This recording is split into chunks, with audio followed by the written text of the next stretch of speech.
हुशार झाला 58 लाख नोंदीचा अहवाल गेला आधीने, आणि आता त्याला ह्यावरून वाटतच नव्हतं. तेव्हा म्हणलं शॉकिंग आहे, तुम्ही ऐकलंच नाही. ते कुठे कुठे गेले प्रश्न विचारणारे, तेव्हा म्हणलं हे शॉकिंग आहे, असं गेलं नाही, नाकाला लई तेव्हा त्याच्यात मग खाली आणतो. ते म्हणे हे शॉकिंग आहे, कारण त्याला मेळ तेव्हा वाटलं होतं मला विचारावं, हे करा. तुला विचारलं का, तू मालक आहे का महाराष्ट्राचा, भारतात तुला काही विचारायचं, याला काही विचारावं लागतो. शॉकिंग आहे म्हणे, मराठ्याचा जी आर निघाला हे त्यातलं स्वप्न तर वाटलं नव्हतं, असं त्याचं म्हणणं असं. पण आम्ही काढणार ना, कारण सरकार तो एकटेच नाही ना, या जनतेचं सुद्धा आहे ना.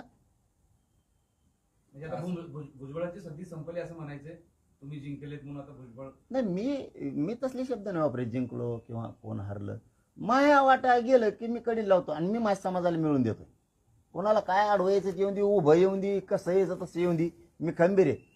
जरी एखाद्या अर्थी चूक झाली, समाजाची होत असती, माझी होत असती, अभ्यासकाची होत असती, नेत्याची होत असती, 4 पावलं मागं पुढं सरकून, अरे मराठ्यात 1-2 वर्षात पुरा आरक्षणात घालीत आणलाय. 2 वर्षात 45 वर्षात झालं नाही. नुसते मोर्चे, नुसते रास्ता रोको आंदोलन होते, एक टप्प्यात जीव जाळून जाळून जाळून. आज तुम्हाला माहिती आहे सगळ्या पत्रकारांना, ते बी मग कृष्ण म्हणले, माझा आत्ता सुद्धा माझ्या पोटात आग होती. हे पहिलं उपोषण असेल माझं, कधीच उपोषणात आग होत नाही, पण आगच थांबत नाही. इतका झुंजतोय मी त्या लेकरासाठी.